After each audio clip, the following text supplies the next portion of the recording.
এই মেয়ে, কে তুমি? আর এইভাবে আমাদের বাসায় ঢুকে পড়েছো কেন? আমি কে মানে? তুমি তো আমাকে ভাগিয়ে নিয়ে আসলা, এখন বলছো আমি কে?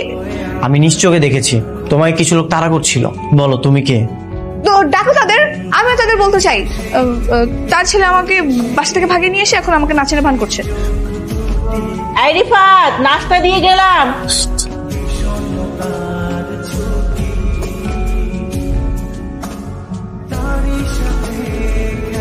নাস্তা নিয়ে আসছি, ডিমটা তো আনিসনি, ডিম ছাড়া তো খেতে পারিস না। কি বলতেছো? আমি মা দাও, ডিম ভাজিটা দাও দাও। তুমি আমার নাস্তা খাচ্ছ কেন? তোমাকে আমি কতবার করে বললাম তুমি ওয়াশরুম থেকে বের হবে না, তারপরে তুমি বের হলে কেন? অনেক ক্ষুধা লেগে গেছে তোমার? তো আমি কি করবো? কাল রাত থেকে না খাওয়া। তোমাকে আমার ছেলে বন্ধু সাজাও। কিভাবে? এইবার ঠিক আছে। আচ্ছা তুমি একটু বসো, আমি একটু ফ্রেশ হয়ে আসি, বুঝছো?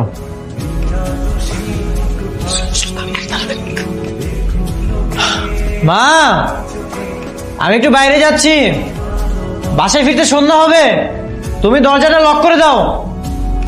কাকা, আমরা জানা অজানা সব জায়গায় খুঁজছি, আর এখনো খুঁজে বেড়াতেছি। তাহলে কোথায় আমার মেয়ে? খুঁজে বেড়াচ্ছি বলে চুপ করে বসে থাকলে হবে? ওকে খুঁজে বের করতে হবে না? একটা ফার্স্ট ক্লাস চা দাও তো। কে রে দোস্ত, তুই কিছু খাবি? মামা আর একটা চা দিও। আসলে কি বলবো ভাই, দুঃখের কথা, গার্লফ্রেন্ড শুধু প্যারা দেয়। পারি না ভাই, পারি না। মেয়েটার অনেক ভালোবাসি, কিন্তু ছাইরা যায় সেইভাবে কিছু করতে পারি না। আবার তার নামে বদনাম করেন কেন? কি ভাই, আপনার কোনটা এমন কেন? না ভাই, তেমন কিছু না, আমার বন্ধুর কণ্ঠ এইরকমই। ওই লোকটা আমাকে এইভাবে ধরাধরি করছিল, তুমি কিছু বলছিলে না কেন? তোরা আমাকে ধরেনি, তোমাকে ধরেছে, তুমি নিষেধ করতা। আরে বাবা, আমি যদি কথা বলতে যেতাম তাহলে তো ধরা খেয়ে যেতাম পুরোপুরি। তুমি দেখলে না, একটু কথা বলেছিলাম আর লোকটা ধরে ফেলছিল। হ্যাঁ, তো কথা বলার দরকার কি ছিল? আর এমনিতেও ছেলেরা এভাবেই কথা বলে, দেখা হলে এভাবে গায়ে হাত দেয়, এটা তো স্বাভাবিক ব্যাপার। তো আমি কি ছেলে নাকি? হ্যাঁ, এখন তো তুমি ছেলে।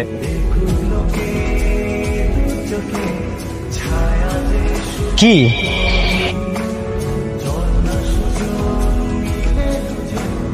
ভাই, এই মেয়েটাকে দেখেছেন?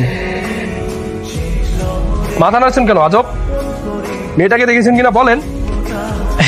ভাই, ও কথা বলতে পারে না, ও বোবা, ওকে ঝাড়ি দিয়েন না, ভয় পেয়ে যাবে।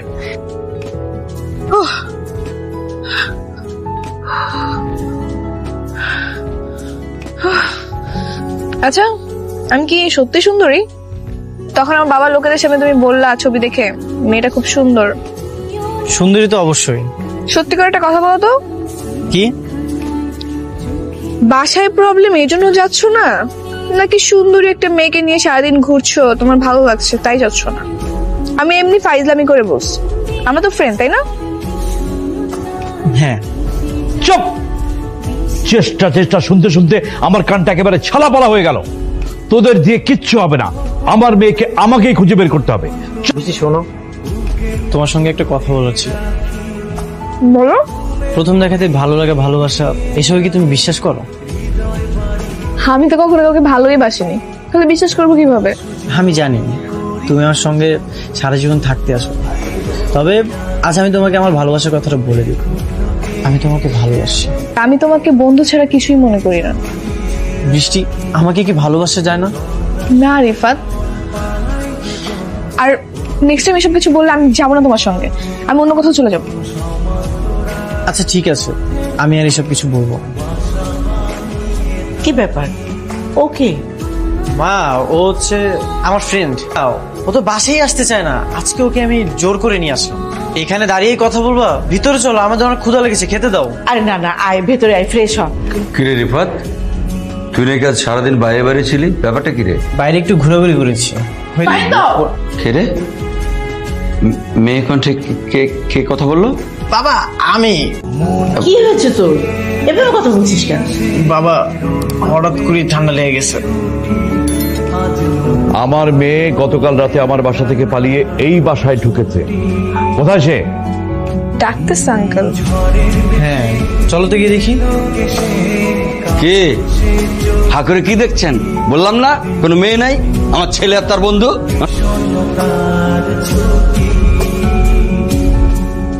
আমার মেয়েকে গোফ লাগিয়ে আপনার বাড়িতে আশ্রয় দেওয়ার অভিযোগে আমি আপনার বিরুদ্ধে মামলা করব। চলো আমার সাথে।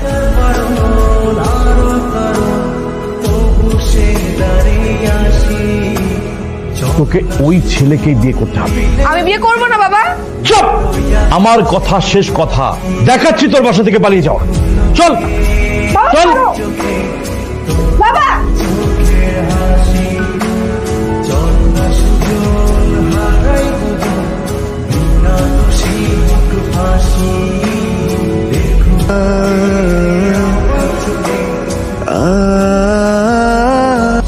তুই কি মেয়েটাকে ভালোবাসিস? হ্যাঁ মা, তে হেমা তো বসে আছিস কোন ঘরের মধ্যে? যা মেয়েটাকে তুলে নেয়, আসিস কেন ঘরের মধ্যে? যা বন্ধুদের নিয়ে চলে যা, মেয়েটাকে তুলে নেয়, বাকিটা আমি দেখছি। আমি ডক্টর সুমন আহমেদ। এই বাসাতে নাকি একটা মেয়ে অসুস্থ, তাই আমাদেরকে ফোন করে ডাকা হয়েছে। এই তুই কাটা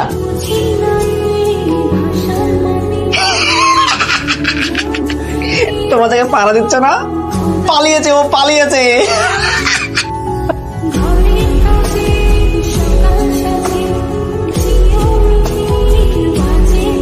কই যাস?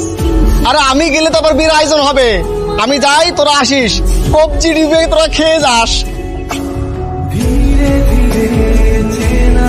আমি তো বৃষ্টি কিনে চলে এসেছি। হ্যাঁ ঠিক করেছিস, খুব ভালো কাজ করেছিস। এখন তাড়াতাড়ি তোর চাচার বাড়ি চলে যা সিলেটে।